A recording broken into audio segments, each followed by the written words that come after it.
Nous allons pour la deuxième présentation vous nous tourner vers un duo. Marc Ordex, tout d'abord, vous êtes titulaire d'un doctorat en biologie que vous avez consacré à la migration des poissons dans les rivières méditerranéennes. Vous êtes professeur de recherche à l'Université centrale de Catalogne et vous dirigez le Centre d'études des rivières méditerranéennes qui est rattaché, si j'ai bien compris, au musée de la rivière Ter et à l'Université centrale de Catalogne. Damien Rivoalan, vous travaillez depuis 7 ans à MRM, où vous êtes spécialisé depuis un certain temps déjà dans l'étude de la lamproie, dont vous vous occupez plus particulièrement au sein de MRM, y compris pour les échanges avec des partenaires extérieurs. Et donc, pardon, on l'a bien compris, à deux voix, vous allez nous parler de la lamproie marine en Méditerranée, et pas seulement sur le pourtour français, avec un constat qui pourrait à terme, si j'ai bien compris, déboucher sur un travail commun avec l'Espagne, qui connaît à peu près les mêmes difficultés, et avec l'Italie, où la situation pourrait éventuellement être un peu moins néfaste qu'en France. Écoutez, vous avez la parole. Je ne sais pas si vous avez un micro qui marche. Je vous donne le mien. Je vais prendre celui-là. Bonjour à tous. Avec Marc, nous allons vous réaliser une présentation sur la lamproie marine en Méditerranée. L'idée, ça va être de faire un état des lieux de cette population et d'évoquer un peu les perspectives de gestion qui s'offrent à ce jour. Cette présentation, elle va se faire en deux parties différentes, avec principalement la plus grosse partie qui va être sur l'état des lieux à l'échelle de la Méditerranée, tout en sachant qu'on ne va pas avoir des données sur l'ensemble de la Méditerranée, mais bien sûr la Méditerranée sur la façade française et également sur les pays frontaliers sur lesquels on s'est intéressé, avec notamment le bassin versant de l'Èbre sur la façade catalane espagnole et également sur le bassin versant du Magravara situé en Italie. L'idée sur ces différents territoires, au final, ça va être de voir quelles ont été les actions qui ont été mises en place sur ces trois territoires et puis voir s'il y a une évolution de la population sur ces territoires-là. Et puis, dans un second temps, de manière un peu plus rapide, nous évoquerons un peu les perspectives de gestion qui s'offrent à nous, avec dans l'idée de voir quelle est la possibilité de partenariat qui pourrait avoir lieu, et puis quelles seraient les actions à mettre en place. Moi, je vais commencer par vous présenter un peu la situation à l'échelle méditerranéenne française. Je vais essayer de recontextualiser tout ça au travers de l'association MRM et des différents plans de gestion qu'on a suivis. Pour rappel, l'association MRM, elle a été créée en 1993. Et suite à ça, il y a le premier plan de gestion qui a été mis en place en 1995. Il faut savoir qu'à cette époque-là, la lamproie marine n'était pas intégrée au plan de gestion, au même titre que l'anguille. Il n'y avait que la losfen du Rhône qui était intégrée à ce plan de gestion. De ce fait, on n'avait pas d'action engagée vis-à-vis de cette espèce-là. Cependant, il y a un résultat qui est très important à souligner, c'est l'observation d'une reproduction sur le Gardon en 2001. Et cette information est très importante parce que finalement, on est en 2019 et depuis 2001, on n'a observé aucune reproduction de l'ensemble du bassin versant Rhône Méditerranée ainsi que sur les fleuves côtiers.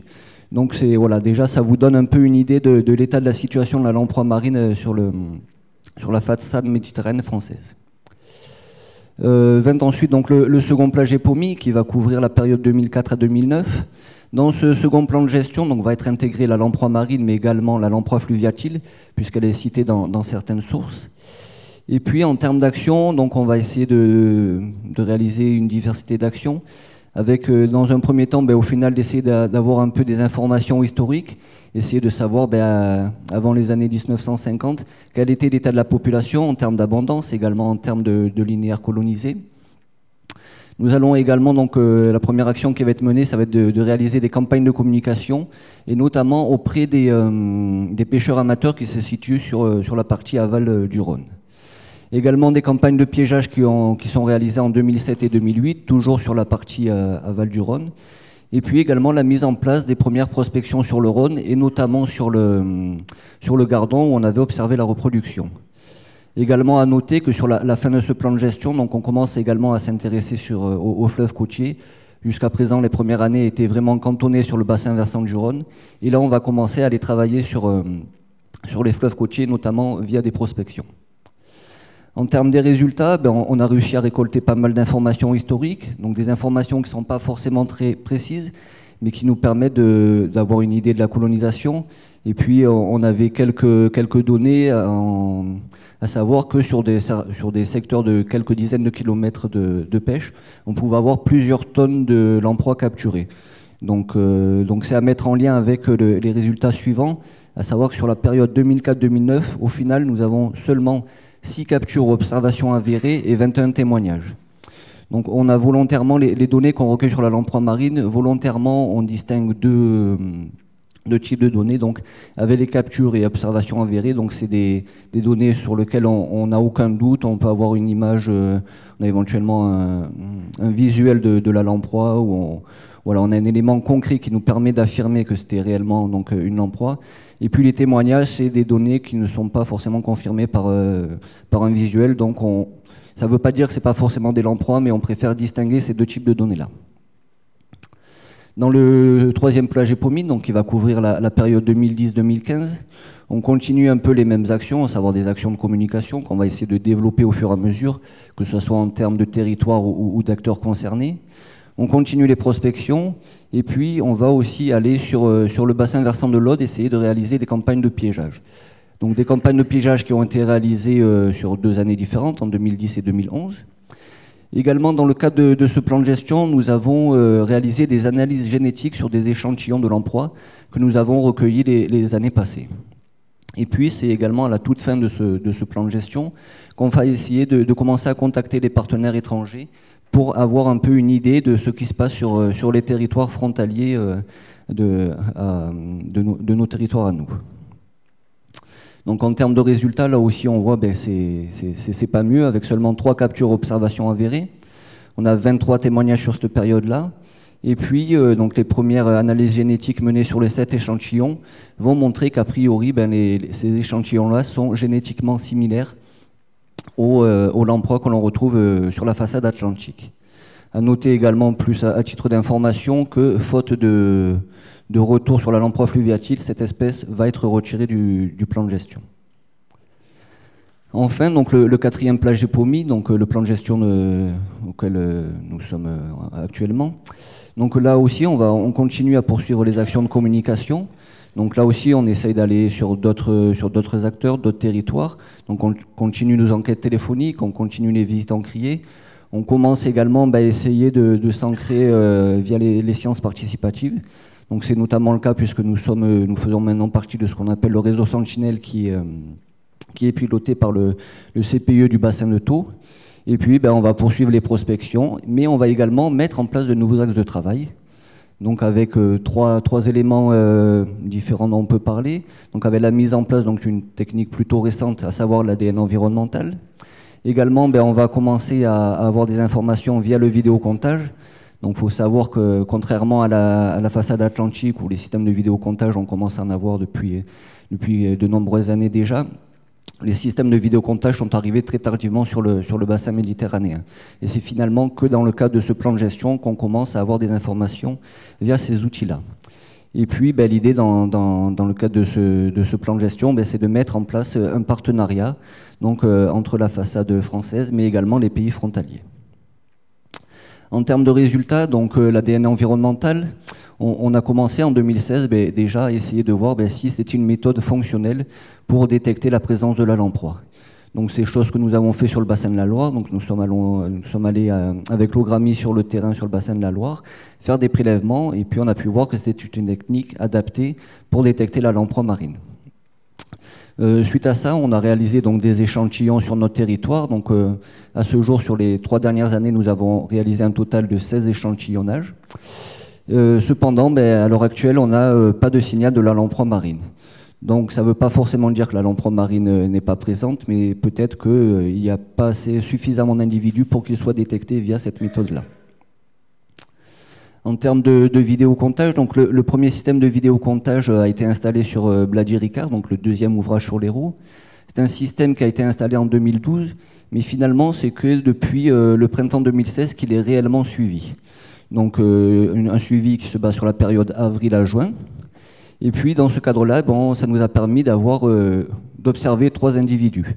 tout en sachant que ces 3 individus ont été à chaque fois observés une année différente. Donc on n'a pas une seule année où on a pu voir 2 individus passer sur ce système de vidéocomptage, tout en sachant que la période de suivi est d'avril à juin et que potentiellement on pourrait avoir des individus qui sont passés un peu avant.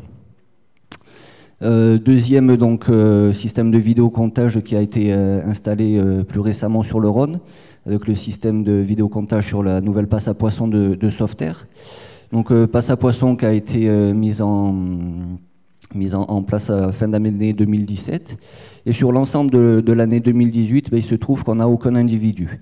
Donc c'est une station quand même qui est située sur le plus gros bassin versant de Méditerranée, qui est relativement à l'aval du bassin, et puis finalement on se rend compte qu'on ne retrouve aucun individu via ce système-là. À titre de comparaison, on a observé plus de 50 000 anguilles sur cette année 2018 et près de 3 200 aloses. Donc voilà, ça donne un peu une comparaison entre ces éléments. Donc quand on revient un peu plus précisément sur ce 4e plan de gestion, on se rend compte qu'au final, via les nouveaux outils, on arrive à avoir quelques données. Pour l'instant, l'ADN environnemental, on n'a pas réussi, mais on souhaite continuer à garder une veille via cet outil-là. Le vidéocomptage, on a eu quelques informations, ça reste faible. Et puis en termes de résultats, au final, nous sommes à 5 captures observations avérées sur cette période-là. Tout à l'heure, M. Mathieu l'a dit, on a une lamproie en 2019, pour l'instant observée, une lamproie en 2018. Donc voilà, la situation est... On peut parler de crise comme il a pu le dire. Et puis donc 4 témoignages également sur cette période-là. Si je fais un petit bilan donc, de ce suivi de la lamproie marine en Méditerranée française, donc on est actuellement donc, sur 15 ans de suivi de cette espèce-là. On a essayé de mettre en place une diversité d'actions qui nous permettent d'avoir plus ou moins d'informations. Au final, c'est 14 observations avérées pour 48 témoignages sur 15 ans de suivi. Donc on voit que la situation elle est quand même au plus bas. Et puis, de ce fait, à l'heure actuelle, on a toujours des difficultés à mettre en place des mesures de gestion adaptées à cette espèce. Juste pour un petit visuel que j'ai rajouté, donc avec l'ensemble des observations et des témoignages qui ont pu être réalisés sur le bassin Rhône-Méditerranée, et puis on se rend compte que finalement, il n'y a pas forcément de territoire qui ressort vis-à-vis de cette espèce. Et du coup, là aussi, ce n'est pas forcément évident de mettre en place des mesures de gestion adaptées. Je vais passer la parole à Marc.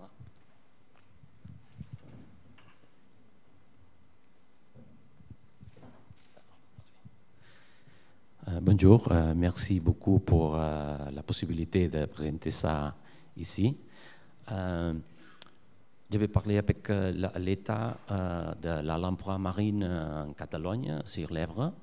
L'information que nous avons, il est très...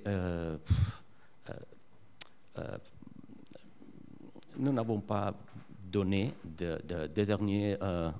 pris à côté, excuse-moi.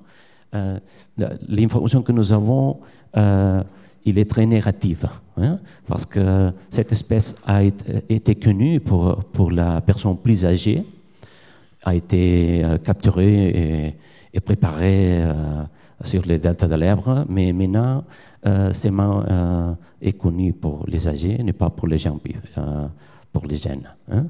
La dernière information que nous avons, et avec cet animal qui est apparu sur la plage, sur une plage du delta de l'Èbre il y a presque 20 ans, et c'est la dernière information récente. Okay?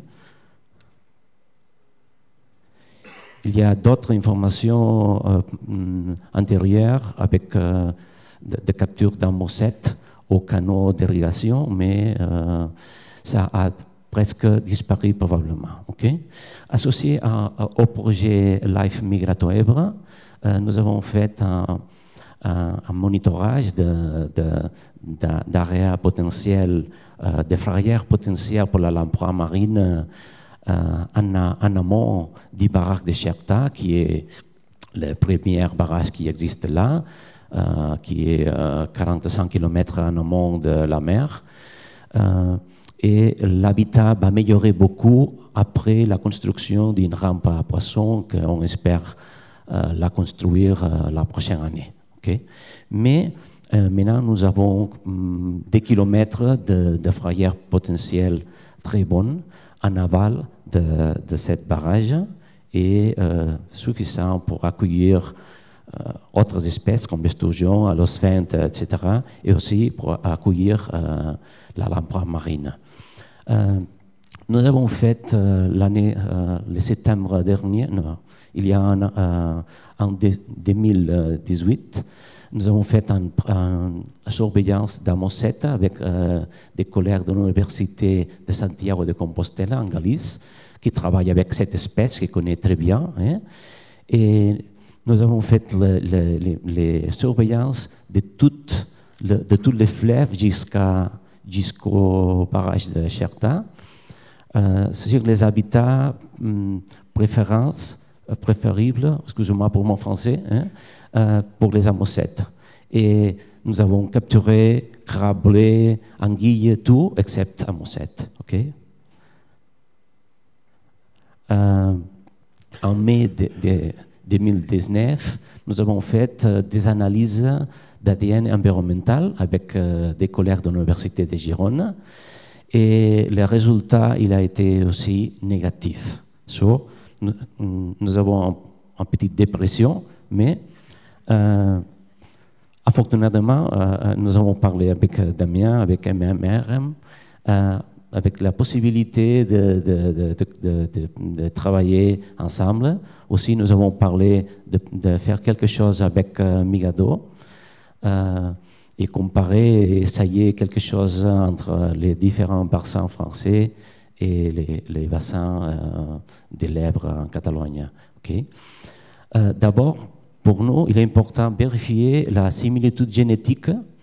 Probablement, les souches méditerranéennes et atlantiques ils sont les miennes parce que son comportement migratoire reproductif et en général suggère une métapopulation unique, atlantique et méditerranéenne. Mais il faut les connaître bien. Notre données, ils sont partielles. Nous avons quelques études qui ont comparé les souches de l'Italie avec les souches atlantiques et ce sont les mêmes, mais l'information il est d'un numéro d'exemplaires n'est pas suffisant. Okay? Si oui, s'ils ont la même génétique, on pourrait envisager une réintroduction sur l'Èbre. Nous avons parlé avec l'administration catalane et espagnole et ça, c'est bon, ça va marcher, ils sont à côté de nous. Et il y a des possibilités d'utiliser les amosettes de différentes classes d'âge. Hein. Aux États-Unis, ils ont fait ça avec avec un mélange de classes d'âge pour l'attraction que ça produit aux reproducteurs, excusez-moi. Et aussi, il y a la possibilité d'utiliser adultes reproducteurs, hein, ou le thé. OK, on va suivre. Du coup, oui, je vais reprendre le micro donc, pour vous parler maintenant un peu de l'état des lieux sur la façade italienne. Donc là, je vais vous présenter quelques résultats que les partenaires italiens ont pu lire. Et donc, voilà, c'est des données sur lesquelles ils sont d'accord qu'on peut présenter et qui représentent bien les actions qui ont été mises en place sur leur territoire. Donc, sur le bassin du Magravara, dans les années 80-90, a priori, les gestionnaires sur place pensaient que la population de lamproie marine était éteinte. Cependant, en 2005, des éléments permettent de mettre en avant qu'il y a encore une population présente. Et du coup, en 2006, donc sur le bassin de Magravara, vont être réalisées des pêches électriques pour les amosettes.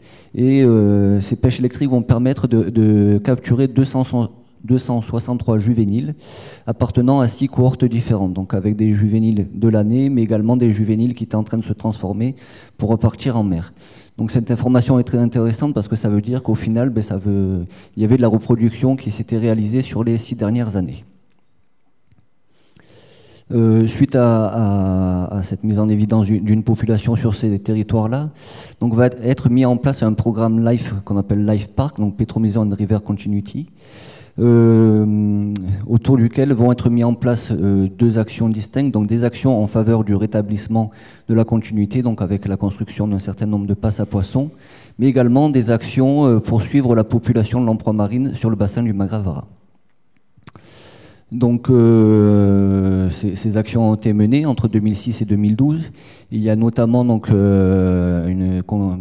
les frayères ont été comptabilisées sur cette période-là, et chaque année il a été donc comptabilisé entre un peu plus de 200 et un peu plus de 500 frayères sur ce bassin-là. Également, ce qui a été montré, ça a été une mise en évidence d'une rapide colonisation des secteurs ouverts. Donc dès la réalisation des passes à poissons, on s'est rendu compte que les lamproies atteignaient les secteurs nouvellement colonisables. Et puis également, dans le cadre de ce programme LIFE, ils ont mis en évidence l'impact des crues sur les cohortes en place. C'est-à-dire qu'en fait, en 2011, le bassin Magravara a connu une crue très importante. Et suite à ça, ils ont réalisé des pêches électriques sur les amocettes en 2012. Et finalement, ils se sont rendus compte qu'ils ne retrouvaient plus que des individus de l'année et des individus d'une taille supérieure à 150 mm. Et au final, toutes les cohortes intermédiaires avaient disparu. Donc, a priori, un réel impact de la crue sur la population en place. Donc ça, cette information, elle peut éventuellement être un peu corrélé avec nous ce qu'on a sur le bassin Rhône-Méditerranée, à savoir qu'au final, la dernière reproduction a été observée sur le Gardon en 2001, et c'est en 2002 qu'on a connu la crue la plus importante du Gardon. Donc il y a peut-être eu à ce moment-là un impact sur la reproduction. Également plus anecdotique, donc dans le cadre de ce suivi Life Park, ils ont observé une lamproie fluviatile. Et puis, à savoir que depuis que ce programme Life Park est terminé, il n'y a pas de suivi spécifique depuis 2013 sur le bassin du Magravara. Donc on a échangé un peu avec les Italiens, on sait que chaque année, a priori, la lamproie marine continue à coloniser ce milieu, mais on n'est pas en mesure de savoir si ça va mieux, si ça décroît, voilà, on n'a pas ces informations-là à l'heure actuelle. Donc si on essaie de faire un état des lieux un peu global de ces trois territoires-là, on se rend compte qu'il y a une diversité d'actions mises en place différentes selon les territoires, avec des résultats et des mesures de gestion qui sont différentes. On a pu également montrer que quel que soit le territoire, même si sur le territoire italien, on se rend compte qu'il y a encore une population viable, on voit qu'il y a quand même une forte régression, que ce soit en termes d'abondance ou de linéaire colonisable. Et puis, sort au final de ces différentes problématiques des perspectives différentes qui sont des perspectives de gestion différentes selon ces territoires-là. Donc l'idée, voilà, on essaye avec Marc d'échanger avec les Italiens, et l'idée donc c'est vraiment d'essayer de créer un partenariat entre nos trois structures, donc à savoir donc l'association MRM, le CERM, donc Centre d'études des rivières méditerranéennes, et le CESBIN qui est un laboratoire attaché à l'université de Gênes. Donc l'idée est vraiment de réaliser un partenariat entre ces trois structures, tout en sachant qu'au préalable, il est nécessaire qu'on puisse identifier les besoins, les enjeux et les moyens de chaque structure. Et puis ce partenariat, il serait évidemment facilité par un programme de financement européen. Donc on commence à travailler dessus. Est-ce qu'on pourrait travailler via un programme Interreg Med, un programme LIFE? Voilà, c'est des réflexions qu'on commence à avoir. En termes d'objectifs, rapidement, mais il y a trois grands objectifs. Marc en a parlé auparavant. L'idée, ça serait, dans un premier temps, de pouvoir statuer réellement sur le statut génétique de la lamproie marine en Méditerranée, de vérifier qu'elle est bien similairement identique à la façade atlantique. L'idée également, dans la mise en place de ce partenariat, ça serait de réaliser des études supplémentaires sur les différents territoires, notamment préciser l'état de la population, plus particulièrement sur le bassin du Magravara, voir un peu où on en est, et essayer d'avoir un état des lieux un peu de la qualité des habitats disponibles, des menaces qui existent encore, et puis à terme, l'idée, ça serait réellement de pouvoir mettre en place un programme de renforcement ou de réintroduction de la lamproie.